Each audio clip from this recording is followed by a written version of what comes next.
Everyone.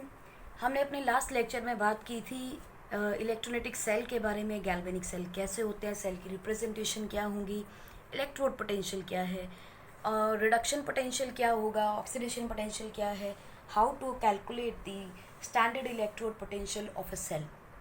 इसके बाद हमने बात की थी कि क्या इलेक्ट्रोड पोटेंशियल जो सेल का हम निकाल रहे हैं या सेल पोटेंशियल जो निकाल रहे हैं, क्या वो नेगेटिव हो सकता है, या हमें पता चल सकता है कि कोई रिएक्शन फिजिबल है या नहीं, स्पॉन्टेनियस है या नहीं। बिल्कुल पता चल सकता है।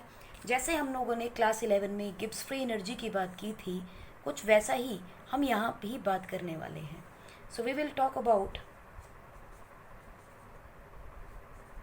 Feasibility of reaction and Gibbs free energy. हमने क्लास 11 में भी देखा था कि change in Gibbs free energy will give us the reaction is spontaneous और not, the reaction will occur और नॉट। तो आपको याद होगा कि delta G should be equal to negative of useful work done by the system. अब इसमें हमें दिमाग में आता है कि what do you mean by useful work done by the system. अब आप इसको ऐसे समझिए दैट आप वॉलंटियर की तरह काम कर रहे हो, right. You are using your own money to do some work, it is spontaneous. अगर मेरे पास पैसे होंगे ही नहीं तो how will I volunteer with the services. So मुझे तो अपने पास से कुछ एक्स्ट्रा एफर्ट लगाना पड़ेगा। Somebody has to give me this money so that I can do some work. लेकिन अगर मेरे पास होगा तो I will not need to find any permissions. So it is just like volunteer. इस सिस्टम के पास जो बची हुई एनर्जी है, सरप्लस एनर्जी है, उसके साथ वो काम कर रहा है। And this is what we say negative of useful work done by the system. Since it is done by the system so we are taking it negative. आपको याद होगा जब हम सिस्टम की बात कर रहे थे कि this is a system, close system है। When work is done by the system, what is done? We say P delta V. There is a change in volume. Volume is increasing, so there is a positive change. So P plus V delta V. System is increasing, volume is increasing, work is done by the system. So P delta V is positive.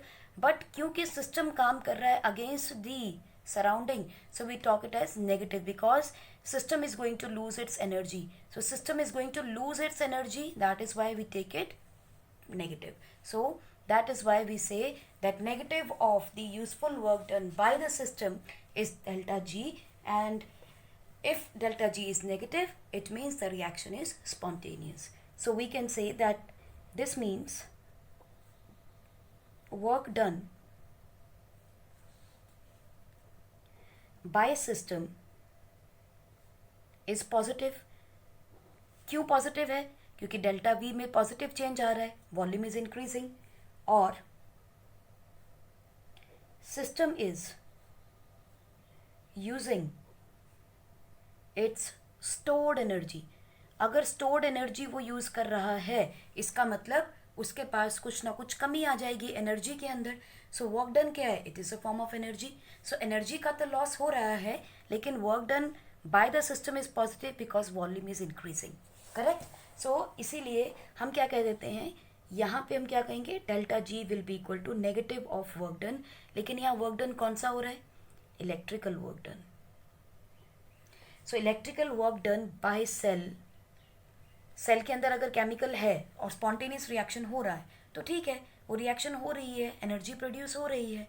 So that is why we are saying it is going to lose some energy, क्योंकि chemical है वो खत्म होगा, लेकिन उसके पास वो spontaneous reaction है। So it is losing energy, exothermic है। सो एक्सोथर्मिक होने की वजह से it is going to be negative, ठीक है। So this is going to be spontaneous. So आप इसको इस तरह से समझ सकते हो, क्योंकि ये एक्सोथर्मिक रिएक्शन है, so it is going to be negative. और क्योंकि work done by the system है, और work done by the system है, सिस्टम अपनी एनर्जी को यूज कर रहा है to increase its work, so it is positive work done. लेकिन हमने जो यहाँ बात की है कि delta G is equal to negative of the electrical work done, हम यहाँ एज्यूम कर रहे हैं बच्चों कुछ चीज़ें। पहली चीज़ एज्यूम क्या कर रहे हैं, लेट ऑल इलेक्ट्रिकल वर्क, हमें पता है इलेक्ट्रिकल वर्क जब डन होता है तो दो काम होते हैं, light is produce and heat is produce. हम यहाँ मान के चल रहे हैं कि all work done is useful. Number one, neglecting loss of work in, ना तो हम कह रहे हैं वो फ्रिक्शन में वर्क डन वर्क लॉस्ट हो गया, यानी कि रिवर्सिबल, पूरी तरह से रिवर्सिबल रिएक्शन है, ना ही हीट रिड्यूस की उसने और ना ही रेजिस्टेंस उसको मिली है। सो जितना हमने काम किया पूरा पूरा उसके हमें बेनिफिट मिल गया है, ठीक है। और हम यहाँ दूसरी चीज़ मान रहे हैं, दिस रिएक्शन और दिस वर्क इज रिवर्सिबल,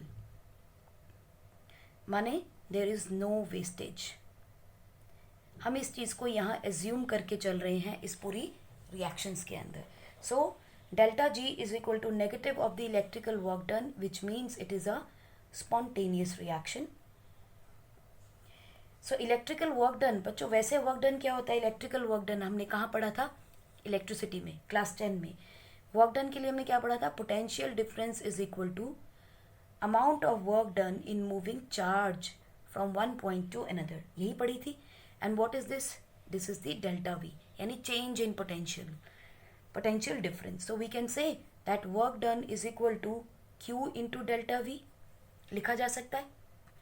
देखिए हो क्या रहा है, ये रहा हमारा सेल, ठीक है, और इस सेल को हमने दो हिस्सों में डिवाइड कर लिया। यहाँ एक इलेक्ट्रोड लगी है लेफ्ट हैंड साइड पे, यहाँ एक इलेक्ट्रोड लगी है राइट हैंड साइड के ऊपर। इसको हमने क्या कहा था, इसके ऊपर नेगेटिव चार्ज एक्यूमुलेट हो गया है, इसके ऊपर पॉजिटिव चार्ज एक्यूमुलेट हो गया, and electron had started moving from this direction to this direction. Electron की मूवमेंट हो रही है। हम कहते हैं there are n moles of electrons that are moving, हमें नहीं पता कितने हैं, बहुत सारे हैं, ठीक है। There are n moles of electrons moving. Electrical work done की हम लोग देख रहे हैं how it is being done. We are going to calculate the amount of electrical work done. Now, amount of charge. Moving कितना हो जाएगा, हमें नहीं पता कितना मूव कर रहा है, ठीक है। So charge moving will be equal to n into e electron, ये हमें पता है। नंबर ऑफ द इलेक्ट्रॉन्स हमें फाइंड आउट करने हैं, चार्ज ऑन वन इलेक्ट्रॉन मिल जाए तो we can say that this is the amount of the charge flowing. अब ये n तो कुछ भी हो सकता है, 1 मोल, 2 मोल, आधा मोल, 0.01 मोल, कुछ भी हो सकते हैं, ठीक है ना। So this is known as Faraday's law, कुछ लोग इसे फैराडेज लॉ भी बोल देते हैं, फैराडेज लॉ, ठीक। अब मान लीजिए ये n की value, let n is equal to 1, so क्या हो जाएगा, n की वैल्यू 1 का मतलब है न 1 मोल। अगर 1 मोल है तो 1 मोल में कितने इलेक्ट्रॉन्स होंगे, 6.022 into 10 to the power 23 which is the Avogadro number, multiplied by charge on 1 electron 1.6 into 10 to the power -19 coulomb. तो ये कितना कैलकुलेशन आ जाएगा बच्चों, this will come around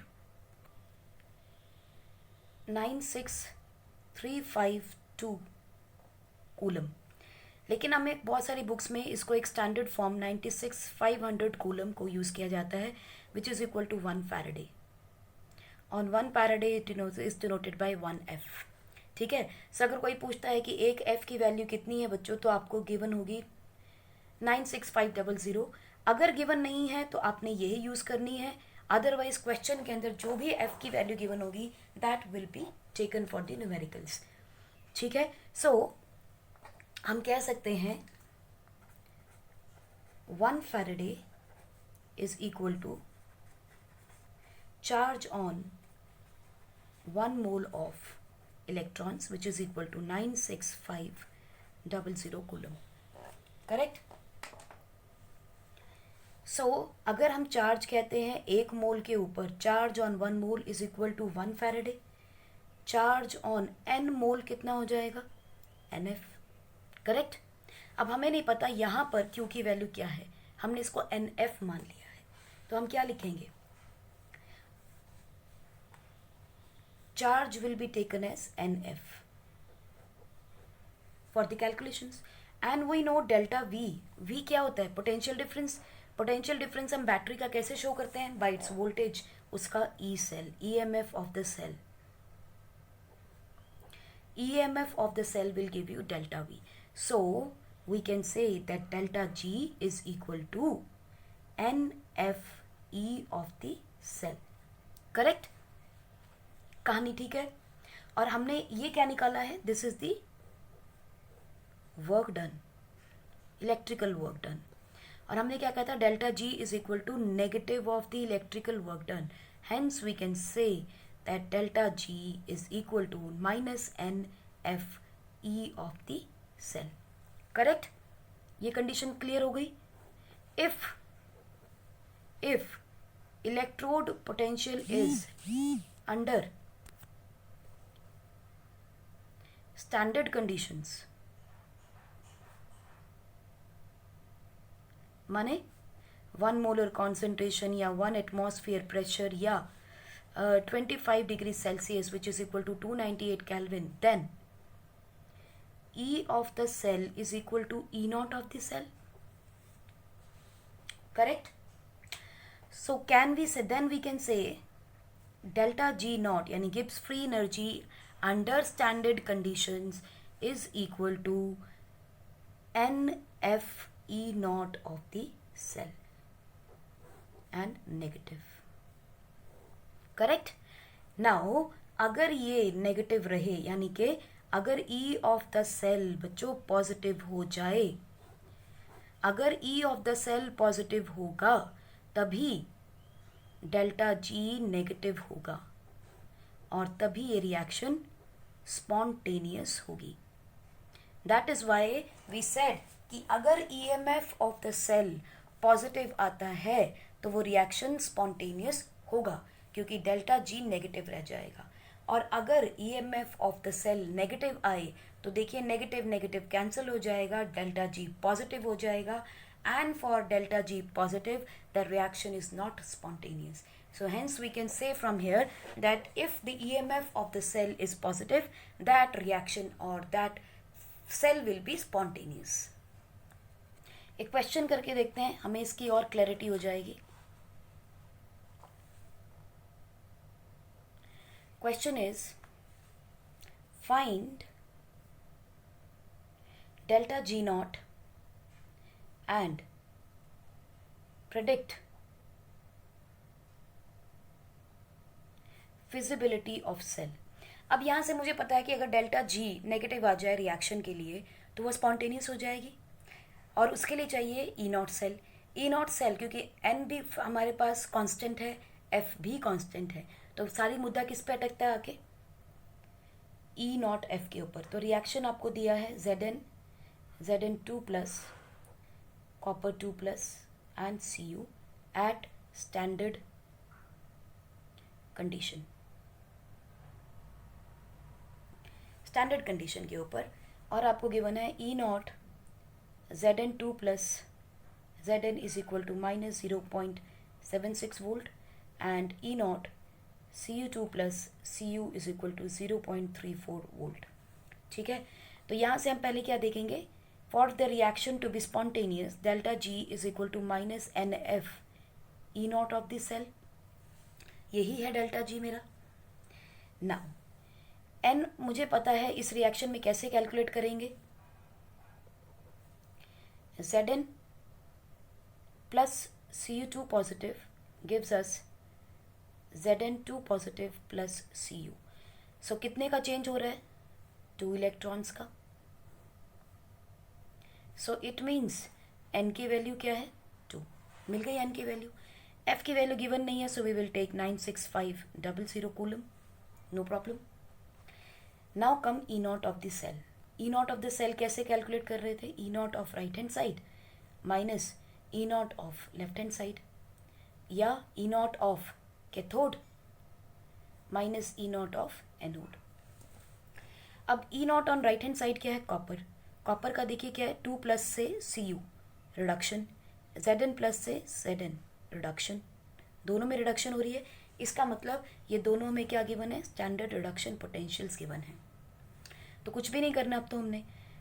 right hand side में है 0.34 minus 0.76. This will give you 1.1 volt. E not of the cell is coming to be positive. Positive आ गया, पहले तो यहीं से हमने कह दिया इट इज़ फिजिबल. पर चलिए, they want us to calculate it, तो कैलकुलेट कर लेते हैं. डेल्टा जी नॉट क्या हो जाएगा, minus N F E not of the cell minus 2 into 96500 multiplied by 1.1. So कितना हो गया, 2.2 22. It comes out to be 0.03212 coulomb. वो जूल्स एनर्जी है, गिब्स फ्री एनर्जी है. So it is going to be this much and it is going to be negative. सोचो कितनी ज़्यादा feasible है ये reaction, right. So reaction is spontaneous. Why so? Because E naught of the cell is positive and delta G naught is negative. So the reaction will be spontaneous or feasible. इस E cell को तो आप याद कर लीजिए, क्योंकि ये कौन सा सेल है, डैनियल सेल है. डैनियल सेल का EMF हमेशा 1.1 वोल्ट ही रहने वाला है. चलिए आपको एक क्वेश्चन देते हैं, सॉल्व करके देखिएगा. Predict feasibility of cell under standard temperature pressure conditions and 1 molar concentration. Cell is given nickel solid plus 2H positive aqueous gives us nickel 2 positive and H2 gas. E naught of nickel 2 positive to nickel is equal to minus 0.25 volt and E naught H positive 1 by 2 H2 gas is equal to 0 volt. ठीक, यहाँ से आपको एक और चीज़ आप बता दें. This is known as standard hydrogen electrode. इसके बारे में भी हम काफ़ी अच्छे से पढ़ने वाले हैं. This is also known as SHE, standard hydrogen electrode. इसी को हम लोग अपना बेस बनाएंगे, जिसके कंपैरिजन में बाकी इलेक्ट्रोड्स का पोटेंशियल हम लोग कैलकुलेट करेंगे. ठीक है. सो इसको निकालिएगा, कोशिश कीजिएगा. ई नॉट सेल निकालिए, डेल्टा जी निकालिए and find out the feasibility of this reaction. इसी के बेस पे एक क्वेश्चन और आता है बच्चों. Can we stir a copper sulfate solution with zinc rod under standard temperature and molar concentration. जहाँ आपको E naught of Zn2 plus Zn given है minus 0.76 volt and E naught of copper 2 positive and copper is given to you 0.34 volt. आपको बताना है कि क्या ये possible है. देखिए यहाँ भी आप क्या करेंगे, अगर ई नॉट ऑफ सेल पॉजिटिव आ गया तो ये स्पॉन्टेनियस हो जाएगी. इसका मतलब रिएक्शन विल अकर. अगर रिएक्शन होती है तो हम ऐसा नहीं कर सकते. So E not of the cell will be E not of right hand side minus E not of left hand side. हमें पता है राइट हैंड साइड पे क्या होता है, oxidation. We know it is a Daniell cell, so it is very easy to make out. Zinc will be on left hand side and on right hand side will be copper. So we will say it is 0.34 plus 0.76, that is 1.1 volt. Since E naught of the cell is coming out to be positive, it is spontaneous reaction. यानी कि ये react कर जाएगा. Hence we cannot stir CuSO4 solution with zinc rod. नहीं कर सकते हैं. इसी बेस पे आपको एक क्वेश्चन दे रहे हैं, उसका सॉल्व आंसर निकाल के देखिएगा. Can we keep ZnSO4 in copper vessel. बाकी सब कंडीशन सेम है जो पिछले क्वेश्चन की है. E not of zinc and E not of copper is given in the last question. उसी क्वेश्चन के बेस पे उल्टा करके बताइए कि क्या जिंक सल्फेट के सॉल्यूशन को हम कॉपर वेसल में रख सकते हैं. Find this answer. चलिए हम आगे चलते हैं अपने नेक्स्ट टॉपिक के ऊपर. That is the standard hydrogen electrode,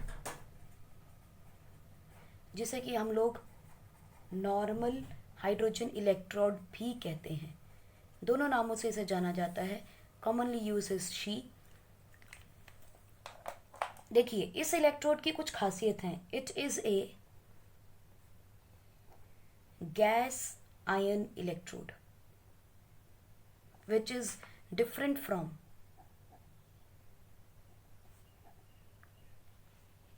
usual cells।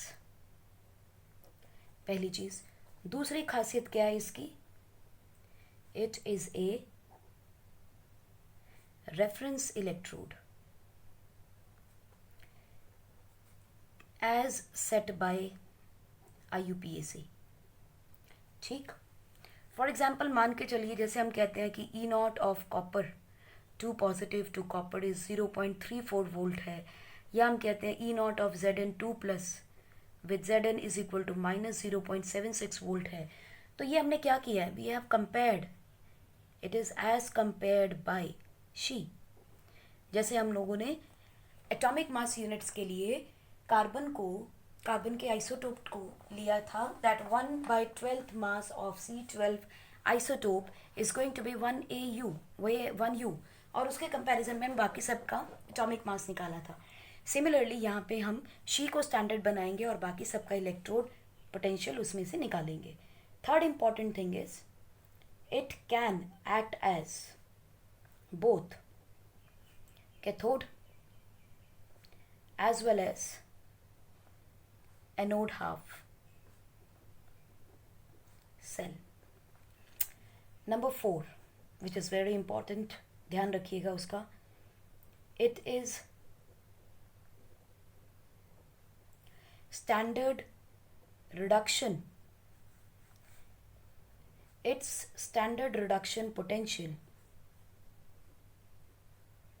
as well as standard oxidation potential is assumed to be, it is not actually, but it is assumed to be 0 volt। यानी कि E naught of H positive 1/H2 is equal to E naught of 1/2 H2 H plus is equal to 0 volt। दोनों ही condition में उसे हम zero ही लेते हैं, positive हो या नेगेटिव हो, हमारा उससे कोई वास्ता नहीं है। हमारे लिए इम्पॉर्टेंट ये है कि उसका इलेक्ट्रोड पोटेंशियल हमेशा ज़ीरो होगा। चलिए कंस्ट्रक्शन देखते हैं इसकी कैसे होती है, फिर ज़्यादा क्लियर हो जाएगा हमें। कंस्ट्रक्शन कैसे करेंगे? देखिए हम क्या करते हैं, हमने एक बीकर लिया, ठीक, एक वेसल ले लिया। इस वेसल के अंदर हमने एक सॉल्यूशन डाला, लेट अस से कोई भी एसिडिक सॉल्यूशन। एसिडिक सॉल्यूशन क्यों? बिकॉज H पॉजिटिव चाहिए। लेट इट बी HCl ले लेते हैं। चलिए HCl विद 1 मोलर सॉल्यूशन ले लिया। आप कोई भी एसिडिक सॉल्यूशन ले सकते हैं इन दिस वेसल, राइट। और हमने क्या किया, इसके अंदर एक ट्यूब डाली है, सच दैट इसके अंदर हमने एक प्लैटिनम की वायर डाली। प्लैटिनम वायर क्या है? It is an electrode. कैसा इलेक्ट्रोड है? मैंने आपको बताया था इनर्ट इलेक्ट्रोड, खुद कहीं भी ऑक्सीडाइज नहीं होगा, कहीं भी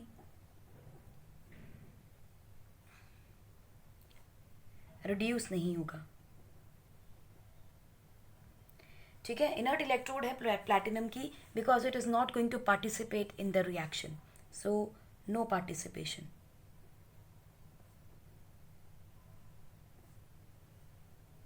रिएक्शन इटसेल्फ। तो काम क्या कर रहा है? अब आपको याद होना चाहिए, चैप्टर हाइड्रोजन में हमने पढ़ा था दैट प्लैटिनम या इनर्ट गैसेस जो होती हैं या इनर्ट एलिमेंट्स जो होते हैं इस तरह के, they are going to absorb as well as adsorb hydrogen. ये हम यूज़ करने वाले हैं। तो प्लैटिनम की एक वायर ले ली हमने यहाँ पर। एट द सेम टाइम यहाँ पे हमने एक प्लैटिनम की फॉइल यूज़ की है, प्लैटिनम ब्लैक फॉइल, ठीक। It is going to act as electrode. और यहाँ पे हमने टेम्परेचर जो है वो मेंटेन किया है, क्योंकि हम स्टैंडर्ड की बात कर रहे हैं, तो टेम्परेचर इज 25 डिग्री सेल्सियस। ये जो हमने ट्यूब बीच में लिया है इसको हम बच्चे बोलते हैं glass jacket. There is a glass jacket जिसके अंदर हमने प्लैटिनम की वायर और नीचे प्लैटिनम के फॉयल को डाला है, ठीक है। और यहाँ से हमने क्या डालनी है बच्चों, हाइड्रोजन गैस एट 1 एटमॉस्फेयर, ठीक। ये रहा इसके अंदर HCl। अब HCl है, सॉल्यूशन है, एक्वस सॉल्यूशन है ये, इसका मतलब it is going to dissociate, HCl dissociate करेगा H पॉजिटिव और Cl नेगेटिव के अंदर, बोलो हाँ या ना, ओके। इसकी कॉन्सेंट्रेशन हमने क्या दी है, 1 मोलर, करेक्ट। जब ऊपर से हाइड्रोजन गैस आ रही है, so what is happening, platinum foil will absorb as well as adsorb, दोनों ही काम करता है, एडजॉर्ब्स हाइड्रोजन गैस, ठीक। दोनों को वो एब्जॉर्ब कर लेता है और बाकी की रेस्ट ऑफ द हाइड्रोजन, जितनी वो कर सकता है वो कर ली उसने, rest of the hydrogen moves out in the solution.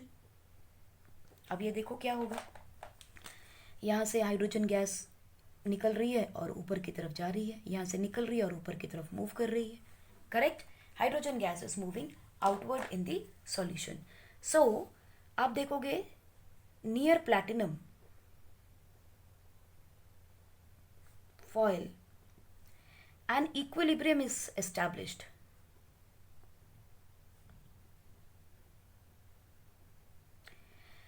near platinum foil an equilibrium establishes between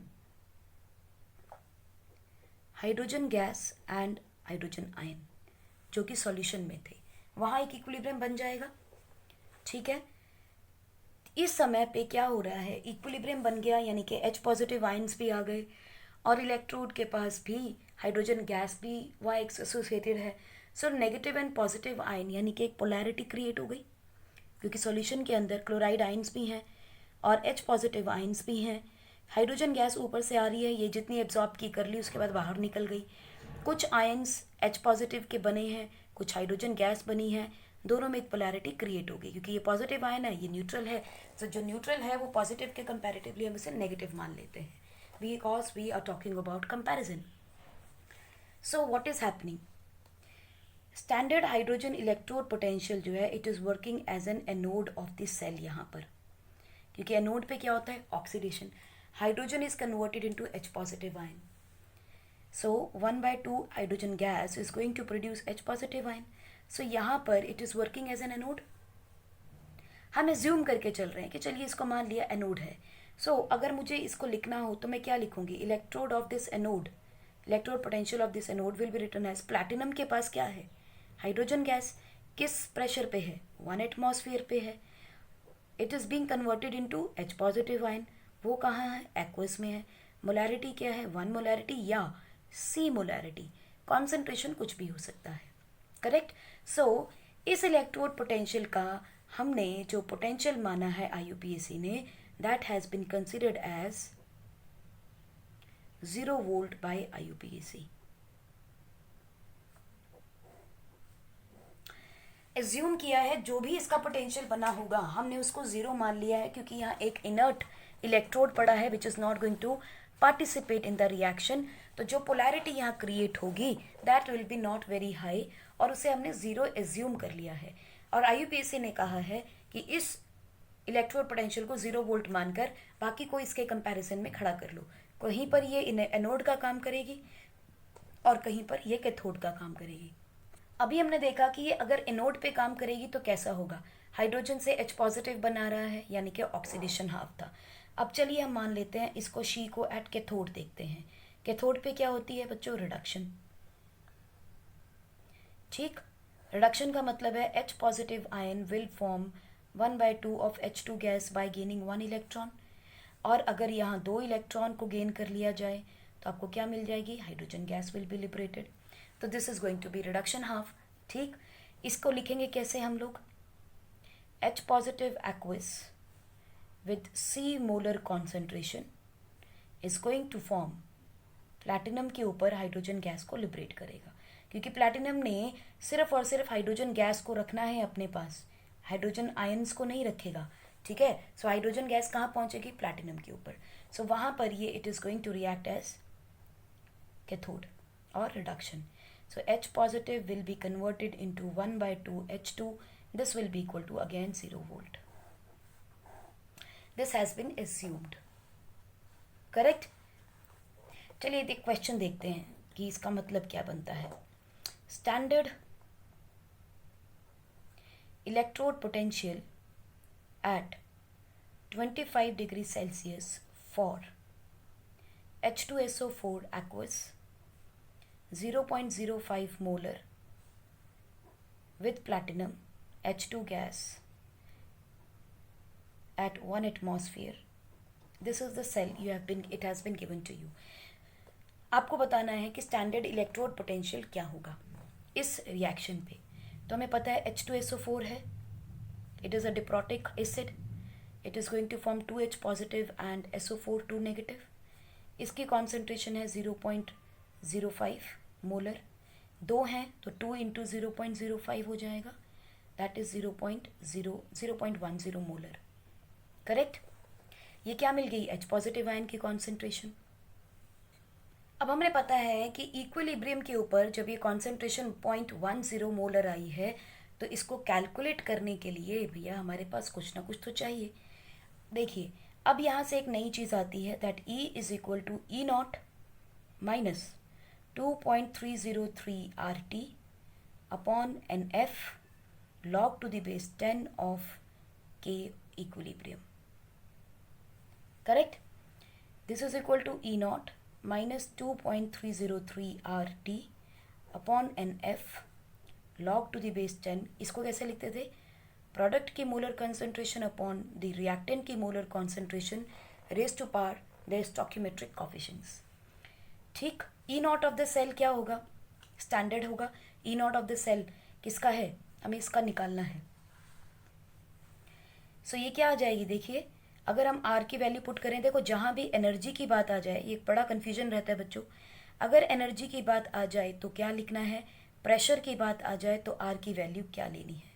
अगर एनर्जी का कंसेप्ट है आपको हमेशा 0.083 लेना है, और अगर प्रेशर आ जाए तो 8.314 एटमॉस्फेयर केल्विन पर मोल लेनी है. यहाँ क्या है? जूल्स पर केल्विन पर मोल. सो हम यहाँ पर 0.083 लेंगे. Okay just a minute. It is opposite. Energy के लिए आप 8.314 लेंगे और प्रेशर होगा तो 0.083 या 21 लेंगे इसमें. ठीक है. सो E0 minus 2.303 into 8.314 into 298 because it is the standard condition divided by n. n number of electrons कितने हैं? 2. So it is 2 into Faraday's law यानी Faraday constant लगा दिया log to the base 10 of P. Product की concentration क्या है? 0.10 molar upon इसकी concentration reactant की क्या है? 0.05 एट इक्विलिब्रियम. इक्विलिब्रियम पे हम इसकी कॉन्सेंट्रेशन 0.05 क्यों लेंगे? हम यहाँ एज्यूम कर रहे हैं again that H2SO4 is a very strong acid. It completely dissociates.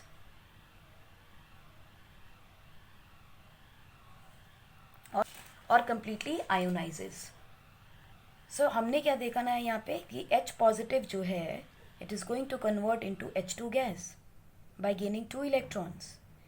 सो ये रिएक्शन क्या बन जाएगी बच्चों? E0 minus 2.303 into 8.314 into 298 upon 2 into 96500 log. अब देखिए H2 गैस है. H2 गैस का प्रेशर क्या हो जाएगा? पार्शियल प्रेशर लेना है 1 और मोलर कॉन्सेंट्रेशन कितनी है? 0.01. सो वी कैन से 1 अपॉन 0.1 की कॉन्सेंट्रेशन एंड स्क्वायर यानी कि 2. सो ये कितना हो गया? E0 कितना हो गया? हाइड्रोजन का E0 0 माइनस इस सारे को बच्चों कैलकुलेट करके हमारे पास निकलती है इक्वेशन 0.059 अपॉन 2. ये नंबर n को छोड़ के बाकी इस सारे को अगर हम मल्टीप्लाई करें so we get a standard concentration that is 0.59. ये हमने चैप्टर नंबर 2 क्लास 11 में भी किया है, एटॉमिक स्ट्रक्चर के बारे में जब हम बात की थी. It came out to be 0.059 into, अगर इसके देखो क्या होगा, log to the base 10 1 upon, can be right 10 minus 1 का 2, यानी ऊपर जाएगा तो क्या हो जाएगा, log to the base 10 10 to the power 2, और इसको सॉल्व करेंगे तो you'll get 0 minus 0.059 upon 2 into 2. That is going to be the E of this cell, which is 0 के 0 कैंसिल हो जाएगा. It will be minus 0.059 volt. So यहाँ से हमें दिख रहा है this cell is not spontaneous. The cell is not spontaneous. क्यों? क्योंकि यहाँ पे देखिए E cell जो है वो नेगेटिव आ रहा है. So it is not going to be a spontaneous reaction. और जब ये क्वेश्चंस आते हैं तो हमें ई सेल उसी तरह से लिखना है जैसा उन्हें मांगा था कि H2SO4 से ये H2 गैस बना रहा है, ऐसा हमें क्वेश्चन में गिवन था. Look at it. इसीलिए हमने इसमें रिएक्शंस को इस तरह से किया है. H2SO4 is going to convert into H2 gas. H2SO4 is going to convert into H2 gas. इसीलिए हमने देखा कि जब ये डिसोसिएट किया तो इसने 2 H पॉजिटिव आयन दिए, दोनों H positive ion hydrogen gas बनाएंगे. So this is my product, this is my reactant. That is why we have taken this reaction in this form and not this form. ठीक, ये इसको mention करने का इसीलिए reason था कि इस रिएक्शन में अक्सर हम ये गलती करेंगे. तो मेक श्योर कि आप इसमें ध्यान रखें कि रिएक्शन सेल रिप्रेजेंटेशन में क्या गिवन है. What is the final product? H2. So product is H2. So H2 को प्रोडक्ट साइड पे रखेंगे and hydrogen ion will be on reactant side. So जिस तरह से गिवन है सेल उसी तरह से उसका आंसर लिखेंगे. H2SO4 with H2 will give us the 0.059 volt and it is a negative which is the non-spontaneous reaction. अब दिमाग में ये आ रहा होगा बच्चों ये क्या है, ये कहाँ से आ गई कहानी सारी, ये वाली. This is called as Nernst equation.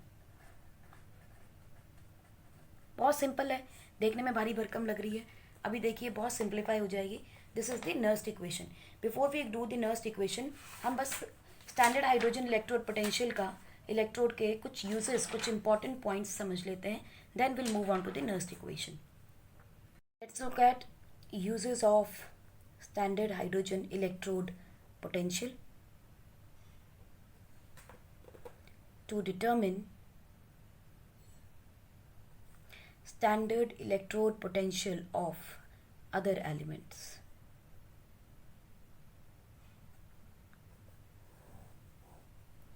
Use of standard hydrogen electrode potential. Now देखिए सबसे पहली चीज, because absolute electrode potential cannot be determined and is of no use. जैसे कि हमने वोल्टेज की पोटेंशियल की बात की थी, हमने गिब्स फ्री एनर्जी की बात की, उसका अपना कोई इंपॉर्टेंस नहीं है. हमारे लिए इंपॉर्टेंस क्या है? Change of these things will be of importance to us. So because absolute electrode potential can not be determine and is of no good use,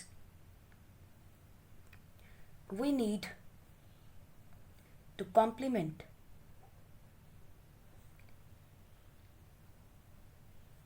electrode potential with redox reaction. क्योंकि कहीं भी होगा electron का आदान प्रदान तो होना ही है. अगर इलेक्ट्रॉन्स का आदान प्रदान यानी कि देना लेना हो रहा है तो वहाँ कहीं ना कहीं कंपैरिजन आएगा. हम एब्सोल्यूट नहीं निकाल सकते हैं, ठीक है.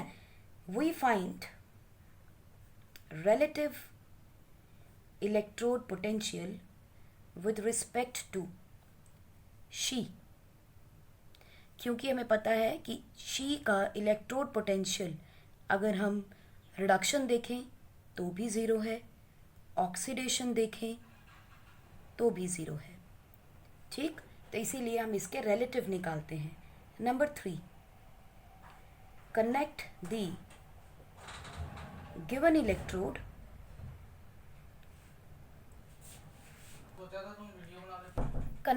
electrode as anode half cell और कैथोड हाफ सेल. क्योंकि हमें पता है हाइड्रोजन वाला ये कोई भी रूप ले सकता है, ठीक है ना. With she to calculate standard electrode potential. चलिए एग्जाम्पल देखते हैं, हम लोग पहले जिंक का ही देख लेते हैं, ठीक है। हम जिंक को ऑक्सीडेशन भी रख सकते हैं और जिंक को रिडक्शन हाफ भी बना सकते हैं। You can take any of them, या तो ऑक्सीडेशन बना लीजिए या रिडक्शन बना लीजिए, क्योंकि शी जो है उसके अकॉर्डिंगली एडजस्ट कर लेगा। चलिए हम ऐसा करते हैं कि चलिए let's make zinc as anode, anode half, इसका मतलब ऑक्सीडेशन हाफ। हमने क्या किया, ये रहा जिंक सल्फेट और ये रही उसके अंदर एक इलेक्ट्रोड जिंक की, ठीक। और ये रहा हमारा हाइड्रोजन का, जिसके अंदर हमने एक ट्यूब ले लिया, ये हाइड्रोजन गैस हो गया। और ये रही मेरी प्लैटिनम की इलेक्ट्रोड, ये रहा प्लैटिनम का फॉयल, ठीक है। और इन दोनों के साथ हमने एक वोल्ट मीटर कनेक्ट कर लिया, जस्ट टू चेक करना है पोटेंशियल डिफरेंस कितना है, इसलिए वोल्ट मीटर कनेक्ट किया है हमने, ठीक। अब देखो जिंक में से Zn पॉजिटिव निकलता जाएगा, यहाँ से हाइड्रोजन में से H पॉजिटिव जाएगा और H2 बनाएगा, करेक्ट। यहाँ से H2 गैस आ रही थी, प्लैटिनम एब्जॉर्ब करता चला जाएगा। Let us take HCl over here which is 1 molar Zn sulphate at 25 degree Celsius, H2 gas at 1 atmosphere, ठीक है। सारी की सारी हमने स्टैंडर्ड कंडीशंस ले ली हैं, राइट। अब देखिए इसका इलेक्ट्रोड पोटेंशियल कितना बोला है हमने, 0, ठीक है। तो जहाँ पर जितना भी वोल्टेज का फ्लक्चुएशन आएगा वो क्या देगा हमें, E0 of this cell will be given. देखिए कैसे, जिंक से क्या होगा, Zn is going to produce Zn2 plus with 2 electron, और यहाँ क्या हो रहा है, H positive will gain 2 electrons to produce H2 gas, correct. E0 of this cell will be equal to E of cathode minus E of anode। अब E0 of this cell हमें कहाँ से मिल रहा है, इसमें जो भी फ्लक्चुएशन आएगी। Let X volt is the E0 of this cell, हमें नहीं पता ये क्या वैल्यू दे रहा है, क्योंकि हमने कहा इन दोनों को माइनस करने से मिलता है हमें, ठीक है। तो हम वैल्यू पुट कर लेते हैं, X volt is the E0 of this cell, तो इसको X मान लें। E ऑफ द कैथोड क्या है, हाइड्रोजन, और इसका हमें पता है E0 H positive 1/2 H2 will give me 0 volt. Why am writing 1/H2, क्योंकि ये हाइड्रोजन एटम दिखा रहा है, ठीक है। This is 0 minus E of anode, correct. So इस means that E of anode क्या हो जाएगा, जो भी यहाँ पर सेल पे आएगा -X, राइट। सो अगर ये एनोड पे रखी है हमने, अगर हमने हाइड्रोजन को एनोड पे रखा है, अगर हमने हाइड्रोजन को कैथोड पे रखा है, तो जो भी पोटेंशियल आएगा वो E एनोड दे रहा है, यानी कि ये क्या है, this is standard oxidation potential of Zn2 plus, this is equal to -X, ये दे दिया इसने हमें। देखिए E एनोड के ऊपर -X दे रहा है आपको, और हम यहाँ पर जो भी लेते हैं वी टेक दी, यहाँ पे जो भी हमने लिया है this is the reduction potential we were taking, क्योंकि IUPAC ने कहा है हम सिर्फ और सिर्फ रिडक्शन पोटेंशियल की बात करेंगे। सो इसका मतलब ये क्या है, स्टैंडर्ड रिडक्शन पोटेंशियल है जिंक का from Zn2 plus two Zn which is X। तो ऑक्सीडेशन पोटेंशियल बच्चों क्या हो जाएगा, X, सिंपल। क्योंकि यहाँ पे हम जो भी इलेक्ट्रोड पोटेंशियल लेते हैं या कैलकुलेट करते हैं, this is going to be the reduction potential. आपको याद होगा हमने क्या कहा था, E0 of the cell is equal to right hand side E minus E of left hand side, है ना। और हम यहाँ कंसिडर क्या करते हैं हमेशा, रिडक्शन पोटेंशियल्स। सो इसका मतलब जो हमें मिला है ये रिडक्शन पोटेंशियल मिला है, ऑक्सीडेशन निकालना होगा तो साइन चेंज कर दी, you will get the X। So this is the utility of SHE to calculate the standard electrode potential of other elements. अब हमारे सबसे इंपॉर्टेंट टॉपिक पे चलते हैं बच्चों, that is the Nernst equation.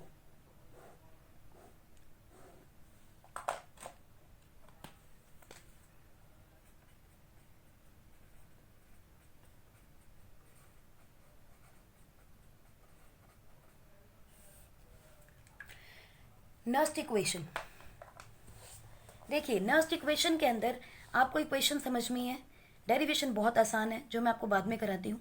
सबसे पहले इक्वेशन समझिए, E of the cell is equal to E not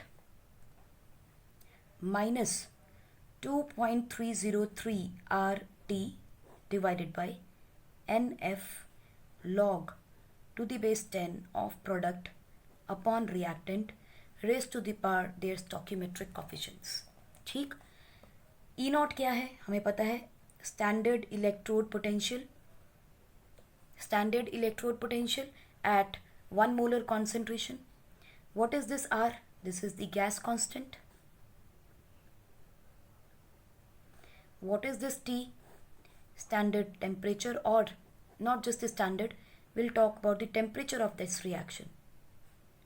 So it can be at any temperature, standard नहीं है वो, ठीक है. गैस कांस्टेंट की वैल्यू हम क्या लेंगे यहाँ पे, क्योंकि एनर्जी की वैल्यू है, सो 8.314 जूल्स पर केल्विन मोल. एफ क्या है हमारा, फैराडेज लॉ या फैराडेज कांस्टेंट, उसकी वैल्यू भी हमारी फिक्स्ड है 96500 until and unless it's something given in the question which can be taken as Ne. What is this N? Number of electrons exchanged.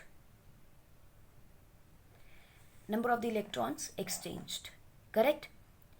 और E हमें पता ही है, this is the EMF of cell at any temperature and any concentration.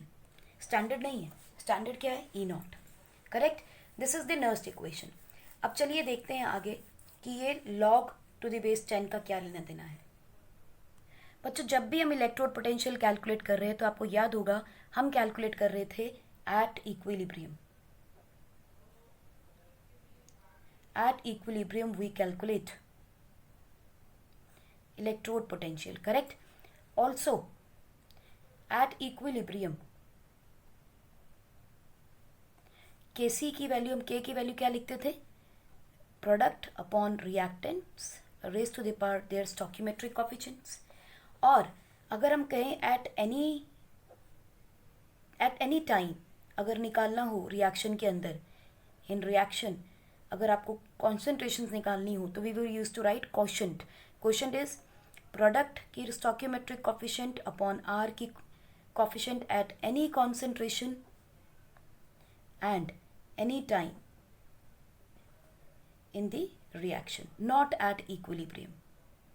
Correct? मगर at equilibrium this K will become equal to Q. याद आई कुछ बातें? I'm just taking you to class 11 for this. So हम क्या लिखते हैं, log to the base 10 of K. किसे लिखोगे आप, log to the base 10 P की power upon product upon reactant की स्टोइकियोमेट्रिक कोएफिशिएंट्स. करेक्ट, यही है जो हम वहाँ यूज़ कर रहे हैं. This is the molar concentration of product at equilibrium. And what is this, molar concentration of reactant.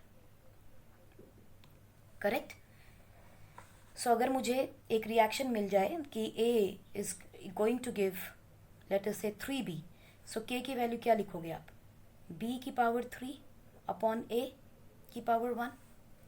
Correct. बस यही चीज़ें हमने मार्क करनी है और हमारा क्वेश्चन हो जाएगा. So we can say that E is equal to E naught minus 2.303 RT upon NF log to the base 10 product upon reactant. Correct. अब R की वैल्यू यहाँ पुट करेंगे आप 8.314. टेम्परेचर की वैल्यू 99% क्वेश्चंस आपको इसी टेम्परेचर पे मिलने वाले हैं, इसलिए हम लोग एक वैल्यू को निकाल लेंगे. ये भी आपके पास फिक्स्ड रहेगा कूलम. इन सब वैल्यूज़ को पुट करें तो ये इक्वेशन चेंज होके बच्चों 0.059 अपॉन n में कन्वर्ट हो जाएगी log to the base 10 P upon R. 99% question में आपकी यही इक्वेशन यूज़ होगी, but if you go for competitions they may use this equation. इसीलिए आपको इस इक्वेशन का पता होना चाहिए, otherwise we are going to use maximum time यही इक्वेशन यूज़ करेंगे. ठीक है, क्वेश्चन करके देखते हैं और क्लियर हो जाएगी. Find the reduction potential and oxidation potential of Fe2 positive 0.01 mole Fe solid at 25 degrees Celsius when E naught is equal to E naught of Fe2 positive 2 Fe is equal to minus 0.045 volt. ये given है आपको and they are saying find the reduction potential and the oxidation potential. Correct? मुश्किल लग रहा है? मुश्किल नहीं है, बहुत आसान है. Look at it. कैसे? रिएक्शन क्या है? Fe2 positive by gaining 2 electrons is going to give you Fe solid. Right? चलिए हम अपनी लिखते हैं Nernst equation. E is equal to E naught minus 0.059 divided by 9 log to the base 10 product upon reactant. Correct? E naught given है आपको, पर ये देख लें कि ये क्या ये रिडक्शन पोटेंशियल गिवन है, बिकॉज IUPAC ने कहा है कि आपको रिडक्शन पोटेंशियल यूज़ करना है इक्वेशंस के अंदर. सो आप देखिए ये गेन कर रहा है इलेक्ट्रॉन, तो इट इज़ अ रिडक्शन. सो कुछ नहीं करना, माइनस 0.45 माइनस 0.59 अपॉन n. कितने इलेक्ट्रॉन का ट्रांसफर हो रहा है? 2 log to the base 10. Product में क्या है? सॉलिड में है. और आपको याद होगा जब हम सॉलिड और गैस या लिक्विड की बात करते हैं, सॉलिड और लिक्विड की बात करते हैं, तो उसकी कॉन्सेंट्रेशन हम क्या लेते हैं? Unity. So we can just write 1 upon Fe2 positive की कॉन्सेंट्रेशन आपको गिवन है 0.01 mole. So can we write 10 to the power minus 2. ऊपर जाएगा तो क्या हो जाएगा? 10 to the power 2 हो जाएगा. So minus 0.45 minus 0.059 divided by 2 log to the base 10 to the power 2. और आपको मालूम है anything raise to 10 to the power raise to the power 2 क्या हो जाएगा? एक्सपोनेंट फैक्टर लग रहा है. log to the base 10 m की पावर n, तो क्या हो जाएगा? n log to the power 10 10 log to the base 10 का 10 क्या होता है? 1, और आगे n की वैल्यू गिवन है आपको 2, तो आ जाएगा 2. So it is 0.045 minus 0.059 upon 2 into 2. ये कैंसिल हो जाएगा. So 0.045 minus minus minus 0.059. कितने वैल्यू आ गई इसकी? Okay, there is a correction. It is 0.45.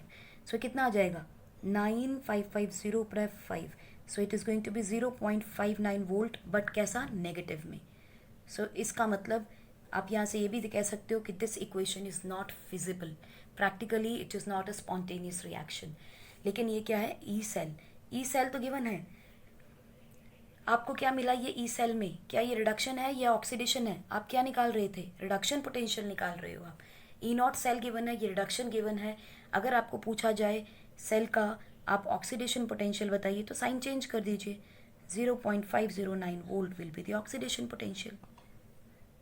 हमने क्यों निकाला था? क्योंकि ये देखिए रिएक्शन में क्या हो रहा है? रिडक्शन हो रही है. सो जब हम पोटेंशियल भी निकालेंगे वो क्या निकालेंगे? Reduction potential. So it is rather than E cell we can say it is the reduction potential. चलो एक क्वेश्चन और कराते हैं, that will make the concept more clear. Find reduction potential oxidation potential of chromium solid to chromium 3 positive 0.1 molar at 25 degree Celsius. E naught of Cr3 positive to Cr is given to you minus 0.75 volt. ठीक है. Now solution में देखिए मुझे क्या निकालना है, पहले reduction और ऑक्सीडेशन पोटेंशियल. चलिए हम रिडक्शन ही निकाल लेते हैं, ई रिडक्शन निकालते हैं, क्योंकि क्या रिएक्शन लिखेंगे? Cr3 positive will gain 3 electrons to produce Cr. अब यहाँ पे जो आपको गिवन है it is given at standard conditions, कि स्टैंडर्ड कंडीशंस के अंदर ये पड़ा है. अब वो ये कह रहा है स्टैंडर्ड कंडीशंस नहीं है, हम बात कर रहे हैं 0.1 मोल पे निकाल के बताइए क्या होगा. तो ये क्या है? 0.1 मोल सॉलिड 3 में कन्वर्ट हो गया, 3 इलेक्ट्रॉन्स गेन कर लिए उसने. सो अगर मुझे ई ऑफ रिडक्शन पोटेंशियल निकालना हो, because it is reduction going on, I will write E not reduction potential minus 0.059 upon n into log to the base 10 product upon reactant. E naught given है minus 0.75 minus 0.059. कितने sales का electron transfer हो रहा है? 3 का. सो 3 हो जाएगी n की वैल्यू इनटू, यहाँ क्या देखो, can be write it as 10 to the power minus 1. Obviously we can do it. So log to the base 10 product 1 क्योंकि सॉलिड है upon 10 to the power -1.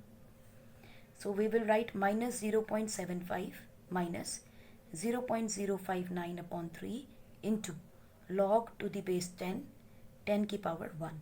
Again minus 0.75 minus 0.059 upon 3 into 1 क्योंकि log to the base 10 की power 10 1 है, 1 बार आएगा और 10 का base 1 ही रह जाएगा. सो 1 कैंसिल होगा, हमारा लिए ज़रूरत नहीं है. 0.75 माइनस में है, माइनस 3 से मल्टीवाइड करोगे तो कितना वैल्यू आ जाएगा? 0.0, 3 1 ज़ा 3, 29, 3 9 ज़ा 27, 20, 3 6 ज़ा 18.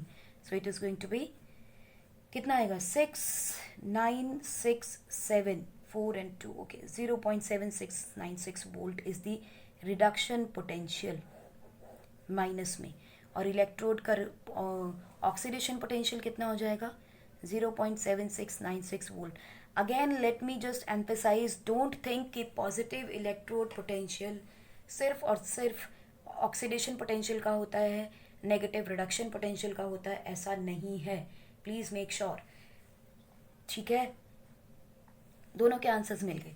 चलिए एक क्वेश्चन आपको होमवर्क के लिए देते हैं. Let us see if you can understand this question. Find EMF of cell chromium solid goes to chromium 3 positive with concentration 0.1 mole, and a salt which is there, iron 2 positive with the concentration 0.1 mole, and converts to iron at 25 degrees Celsius. E naught of chromium 3 positive to chromium is given to you minus 0.75, and E naught of iron 2 positive to iron is given to you minus 0.45 volt. Correct. अब आपको मुझे calculate करके बताना है कि इसका EMF of the cell क्या होगा. इसी के साथ हम एक और चीज पढ़ते हैं बच्चों. एक है कॉन्सेंट्रेशन सेल. कॉन्सेंट्रेशन सेल में क्या होता है? कैथोड हो या एनोड हो, दोनों के अंदर सेम मेटल होता है. यानी कि at cathode and anode same material is used. Example देखते हैं. Like we have silver is being converted to silver positive ion at concentration 0.2 molar with a salt bridge. Ag plus with 0.2 molar concentration is being converted into silver solid at 25 degree Celsius. ठीक. Concentration cell के अंदर की condition क्या होती है? E of the cell will always be equal to E not of the cell. Correct. Standard condition पे ही आ जाता है. यानी कि अगर कॉन्सेंट्रेशन सेल की बात की जाए तो आप मान लीजिएगा उस सेल का E जो है, EMF जो है, वो स्टैंडर्ड के बराबर होगा. देखिए कैसे. अगर हम इसकी बात कर लेते हैं, सेम कॉन्सेंट्रेशंस हैं, अगर इफ सेम कॉन्सेंट्रेशन जैसा कि इसमें मिला है हमें, तो कैसे करेंगे? E is equal to E not of the cell minus 0.059 upon n log to the base 10. तो क्या बन रहा है यहाँ? Ag पॉजिटिव प्रोडक्ट में आ रहा है upon Ag.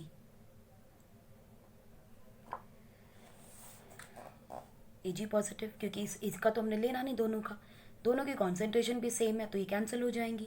So what will happen? E not of the cell, और टोटल क्या है यहाँ पे?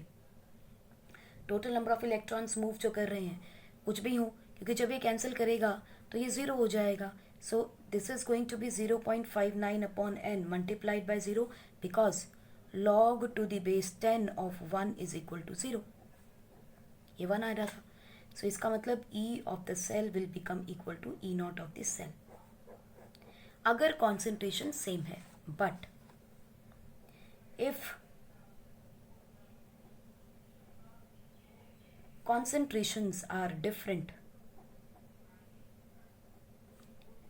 then E cell will be equal to E naught of the cell minus 0.059 upon 1 log to the base 10 Ag positive of product और Ag positive reactant. हम mark कर लेते हैं कि ये प्रोडक्ट है, ये रिएक्टेंट है, ताकि हमें ध्यान भी रहेगा. ठीक है.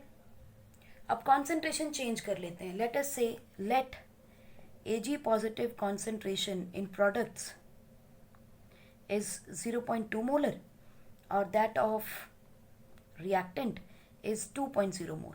अब तो ये 1 नहीं होने वाला. सो यहाँ पे डेफिनेटली जो आपका ई सेल आएगा will not be equal to E not of the cell.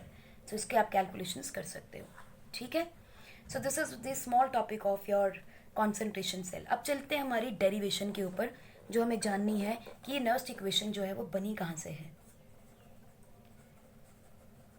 Derivation of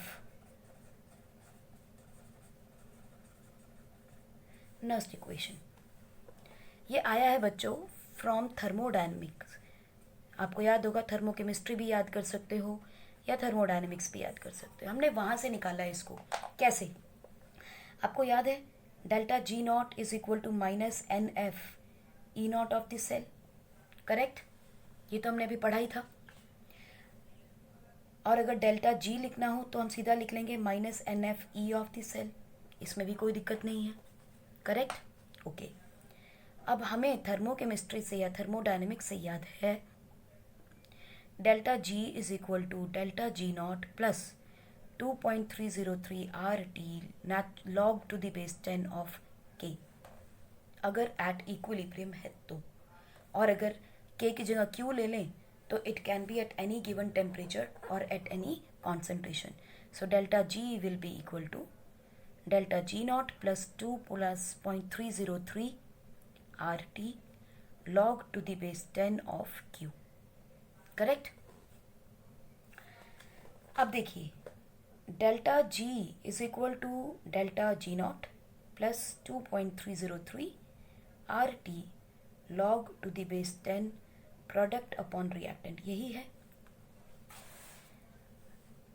late us make its 1 and 2. Now from 1 and 2 we can say delta G की वैल्यू रखें minus N F E cell, delta G naught की रखिए minus N F E naught cell plus 2.303 R T log to the base 10 of product upon reactant. Okay, sorry, this is not plus, this is minus over here. Delta G naught minus 2.303. So it is also minus, this is also minus. Right? So now इस पूरी equation को dividing the equation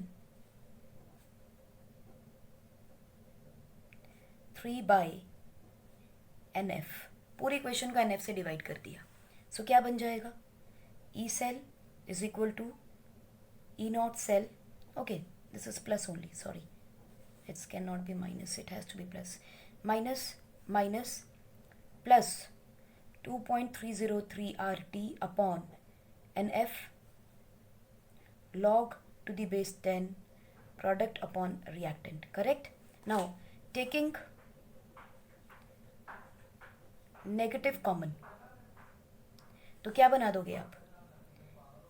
not E cell is equal to E naught cell, minus common ले लिया आपने, minus 2.303 R T upon N F log to the base 10 of product upon reactant. ठीक. Minus से minus cancel हो जाएगा. सो आपके पास क्या equation बन जाएगी? E cell is equal to E naught cell minus 2.303 RT upon NF log to the base 10 of K, or we can just put the values of product and reactants. This is how we have got the Nernst equation. So derivation is easy, Nernst equation is very easy. आसान हो गई अभी. Very good. Next हम करेंगे बच्चों equilibrium constant from Nernst equation, but आज नहीं, आज के लिए इतना ही. अब हमारे पास रहेगा इक्विलिब्रियम कांस्टेंट फाइंड आउट करना, and then we will be talking about the electrochemical series. इसके साथ ही हमारा जो फर्स्ट पार्ट ऑफ चैप्टर है that is the Nernst equation का या इलेक्ट्रोकेमिकल सेल का, गैल्वेनिक सेल का, वो यहाँ कंप्लीट हो जाएगा. Then we will talk about the conductivity of the electrolytic solution which is the second phase of this chapter. अभी के लिए इतना ही बच्चों. पढ़ते रहो, ध्यान रखो, take care and keep smiling.